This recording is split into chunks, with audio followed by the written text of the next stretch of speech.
Well, hello everybody, it is Friday, and don't worry, I haven't forgotten. I am going to try that schnapps a little bit later on, but I figured while I'm waiting on the batteries to charge, because I told you yesterday I was farting around with the Ryobi chainsaw, it was giving me a little bit of grief, so I was out here today trying to make it work, and it's got this weird situation going on. I mean, it's got a trigger as a safety, and then you got your actual trigger, and then it starts, right? But what's been happening is I'll get like 1 or 2 cuts in, and then it just won't restart. So I've got to like slide the chain, and it seems to re-engage it in a different portion of the motor, and then it carries on again. But I gotta say, I'm not thrilled with that, because, well, these are expensive saws, and while I didn't necessarily pay for mine, it was given to me by them to test and, you know, find out what it can and cannot do. Frankly, you know, having cut down some of those larger trees like it already did, I'm really surprised that it was giving me grief in simply bucking them up. So I'll show you really quickly what we've got going on with those trees now, because it looks a little bit better. And then, I don't know, we'll take a look at some peppers, maybe head downstairs and follow that up with some highly peppered schnapps. So yeah, alright, thanks for joining me. Let's get looking around. Nice to not see that tree like sticking up into oblivion. As weird as it was and kind of cool to look at, it's a bit of an eyesore. So I was able to cut off, you know, all those branches today. Got that little pile of logs, got that little pile of logs, got that pile of logs. A whole bunch more branches there to act as a wind block when I bring out the next batch of peppers. But I mean, as you can see, I still got a fair chunk that I need to deal with here. And this one I left nice and long, because I'm going to try and get Fuzzy and possibly Chox and maybe a couple other people to help me roll this into where I'm going to want to put a raised bed, so that I can start a really basic sort of hugelkultur mound with this. Don't even get going on the, you know, pine and spruce is acidic. I grow peppers and blueberries. Acidic is fine. This piece here, I am going to still buck up into, you know, fire pit size pieces. Almost finished this cut here when the battery died on me, so I'm just charging those up now. I should be able to finish this log today. Kind of looks like it wants to rain, but at the same time it hasn't started yet, so as they say, make hay while the sun shines. Alright. I gotta say, as much as it sucks when those batteries die, this is the nicest way to refuel a chainsaw I've ever had to deal with. So that'll be another like 30-45 minutes, and then that battery's ready to go. One fully charged, one on deck. I'll get those trees dealt with sooner or later. And it's like I was saying about the battery-operated chainsaw. Ultimately, it gives me the opportunity to stop before the chore is no longer fun, you know? Alright, so here we are back down in the dungeon, where as I take a look around me today, I can clearly see it's time to water a few tomatoes. But this is the first time I've been down here today, so that kind of makes sense. There's usually something that's looking a little wilty before I get here. It is what it is. It's yet another reason I love aquaponics, really, because, you know, I set the garden in motion, I set up the timers, I plug it in, and I can walk away. It gets watered. And that's one of the things that I pointed out back in my video, 2 years into aquaponics, is that I am a killer of plants. I forget to water them so frequently, you know, or I overwater them, as we've recently seen in the dungeon this last winter, and I can't be trusted with that. But an aquaponic system, or a good hydroponic system, if I were willing to change the water, which I'm not, but that's a whole different conversation, it takes care of that for me. It doesn't get too much water. It does get enough. So yeah, that's definitely another reason I'm a huge fan of aquaponics. But I've said it before, it's a lazy man's garden, isn't it? And I'm that fine line between lazy and energy efficient. It's long since been a debate amongst many people I know. So aside from the tragedy of the underwatered tomatoes, which I'll take care of in a couple minutes here, we've got, a matchbox pepper that's looking really quite hurting. This little ahi panic's doing alright though, doing alright indeed. So many of these this year, it's kind of fascinating that they're the thing that really stuck it out. But hey, that works for me.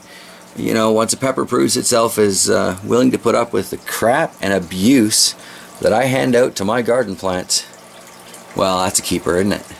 So yeah, I gotta water these things. That's pretty rough. Looking over here, there's clearly a few things that need to be watered as well.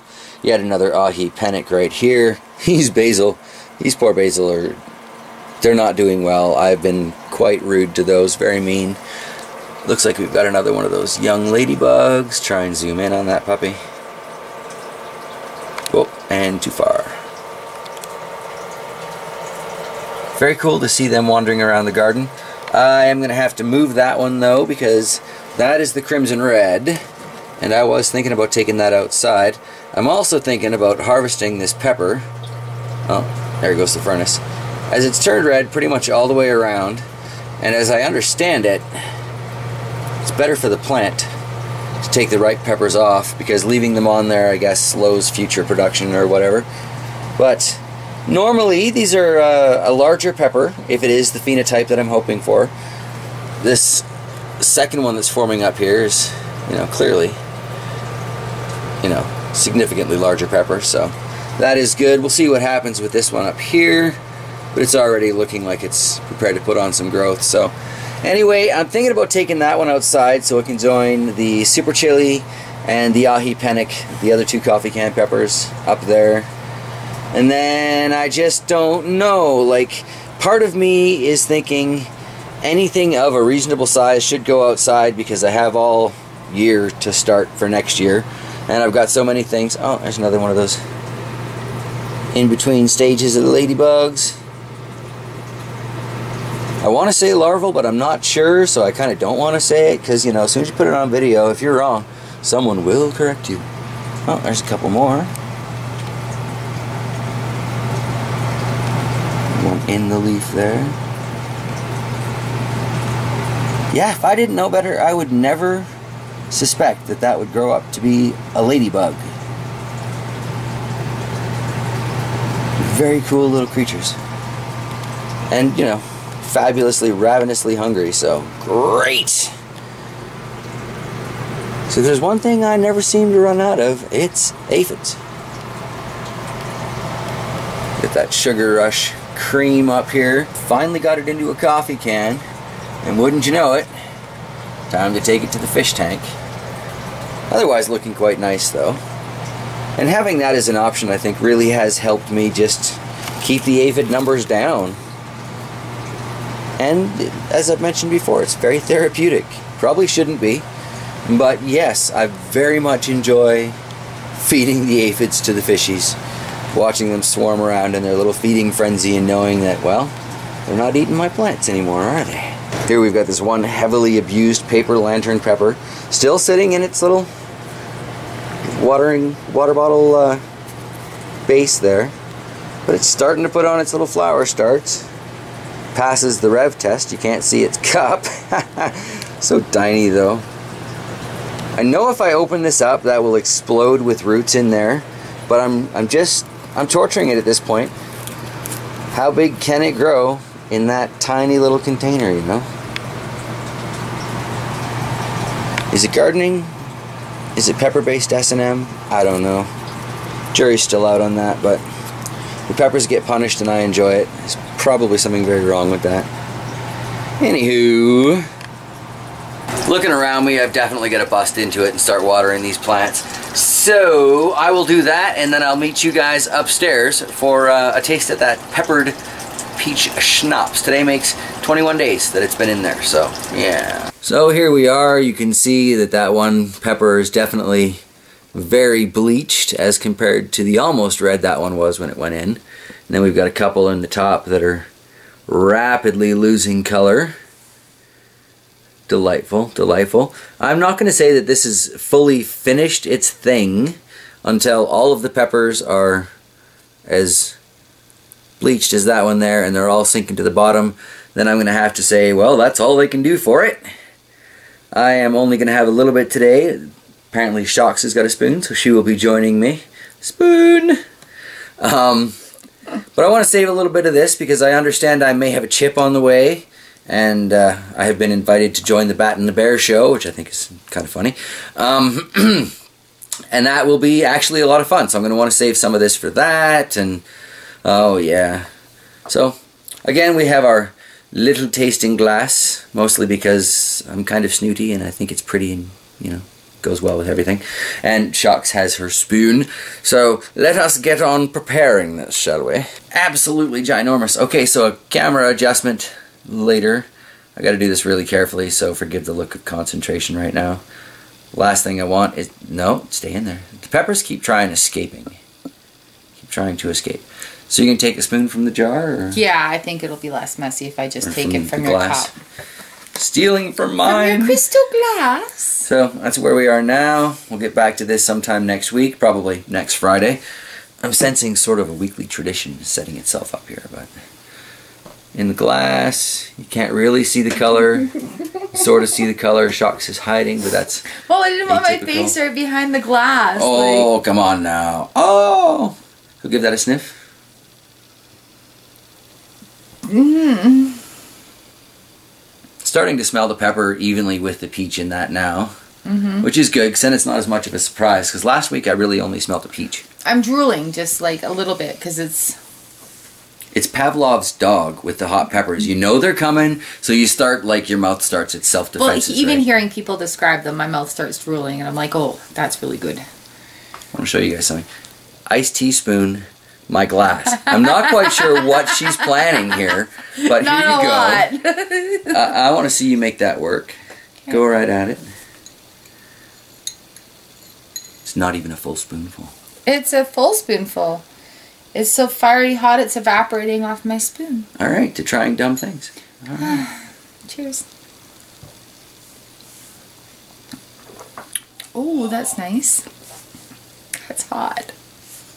Those peppers have definitely kicked in a lot more now. It's amazing what a week will do.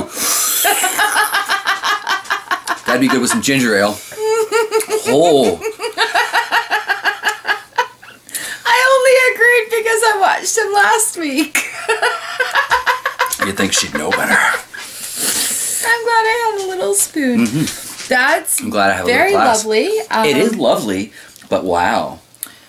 The bigger the sip you take, obviously the more peppers that you get. And it's like the rest of it just kind of goes on through without leaving any residual. And all of the peppers stay like this dam. And like right whack. there, yeah. I've got this lovely aroma of the peach because it is peach schnapps. And then the peppers just coated my mouth. And my eyes are watering. My nose is itchy. But it's not like eating it. It's just like that. He makes you want a little bit more, but you know better. That's nice, though. It is nice. So I think, based on the way things are going with that mead, we'll take one of the first bottles of it, like we'll use some pop bottles or whatever to bottle that up because I'm cheap. And we'll throw one of the first peppers into one of the first bottles and we'll let it just sit for a while. That sounds good. Single peppers, you know, no need to go with the super hots here unless you're trying to hurt yourself or your friends. In which case, fly at her, man. Throw a Reaper in there. Do what you want. Let it sit till it's invisible. I think it's going to get hotter as we drink more of it because the concentration is going to increase too. Kind of. And somebody mentioned that it seems to get hotter further down. That's what I mean. Like, because they sit in there longer and there's less liquid for it to disperse into. I shake this thing pretty vigorously every day, though. Lava lamp. But yeah, we definitely got those 2 peppers that they're sinkers now. 3 more to go. Not quite sure this is what Doc had in mind as he made this schnapps, but yeah, the schnapps that JT's always going off about, right there, ruined forever. No longer going to be a safe word for me, but that's okay. I guess on that note, I'm going to let you guys go and see you tomorrow. Tomorrow sound good? No, I'll see you tomorrow.